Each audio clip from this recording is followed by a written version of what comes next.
আসসালামু আলাইকুম ভিউয়ার্স, কেমন আছেন সবাই? আশা করছি ভালো আছেন। আজকে আমি আপনাদের দেখাবো ভাতের মাড় দিয়ে খুবই সুস্বাদু এবং খুবই উপকারী, ছোট থেকে বড় সবাই খেতে পারবেন এইরকম একটি রেসিপি। আর এই রেসিপিটি আপনার বাড়িতে যদি একবার বানান বারবারই বানাতে ইচ্ছে হবে। তো চলুন ভাতের মাড় দিয়ে আজকের রেসিপিটা দেখে নিন।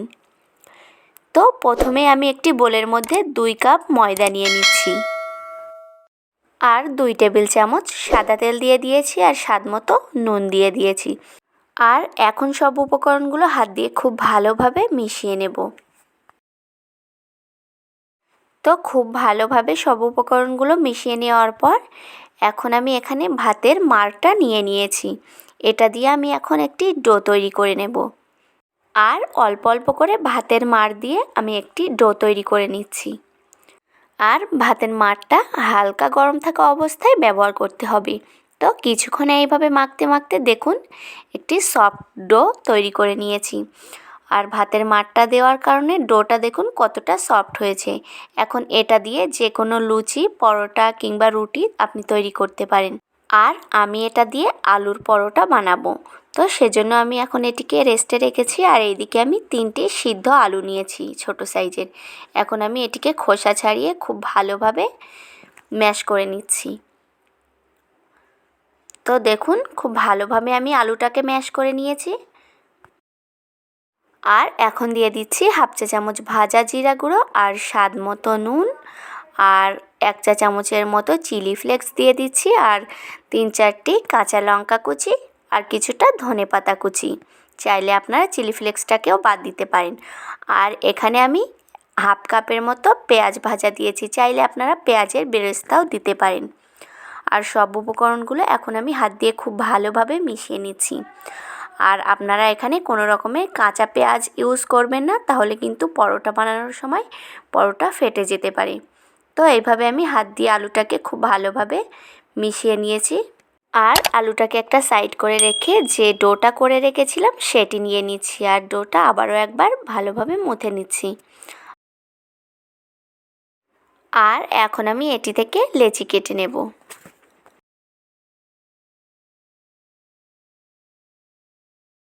তো এখানে আমার লেচিগুলো কেটে নেওয়া হয়ে গেছে। এখন আমি একটি লেচি নিয়ে রুটি বেলে নেব।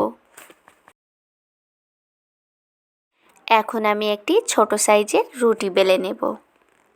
সেজন্য ডোটির উপরে কিছুটা ময়দা ছড়িয়ে দিয়ে এটিকে আমি বেলে নিচ্ছি। আর এই তো দেখতেই পাচ্ছেন একটা ছোট রুটি বেলে নেওয়া হয়ে গেছে। আর যে পুরটা রেডি করেছিলাম সেটি আমি এখানে দিয়ে দিচ্ছি। আর এই আলুর পুরটা দেওয়ার পর এটিকে আমি এইভাবে ধরে খুব ভালোভাবে মুড়ে দিচ্ছি, যাতে একটু আলুর পুর বেরিয়ে না আসে। তো খুব ভালোভাবে মুড়ে নেওয়ার পর এখন আমি উপর থেকে এভাবে একটু হালকাভাবে চেপে দিচ্ছি। আর এখন আমি উপর থেকে আবারও কিছুটা ময়দা দিয়ে হালকা হালকাভাবে বেলনি দিয়ে বেলে নিচ্ছি। আপনারা চেষ্টা করবেন হালকাভাবে বেলে নেওয়ার। এখানে আমি ভিডিওটা একটু স্পিড করে দিয়েছি, সেজন্য মনে হচ্ছে যে আমি তাড়াতাড়ি করছি, কিন্তু না, আমি আস্তে আস্তেই বেলে নিয়েছি। তো দেখুন কতটা পুরু রেখেছি, আপনারা অবশ্যই দেখে বুঝতে পারছেন। তো একইভাবে আমি সবগুলো পরোটা তৈরি করে নিচ্ছি।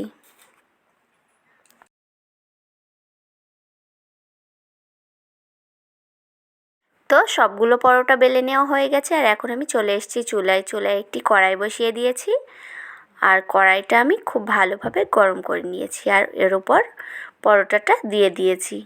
দেওয়ার কিছুক্ষণ পর এটিকে আমি আবারও উল্টিয়ে দিচ্ছি আর গ্যাসের ফ্লেমটাকে আমি মিডিয়ামে রেখেছি। আর 2 পিঠ হালকা সেঁকে নেওয়ার পর এখানে আমি কিছুটা পরিমাণে সাদা তেল দিয়ে দিয়েছি পরোটাটা ভাজার জন্য। আর গ্যাসের ফ্লেমটাকে আমি মিডিয়ামে রেখেছি। আর একটা সাইড হালকা ভেজে নেওয়ার পর আবারও এটিকে আমি উল্টে দিচ্ছি।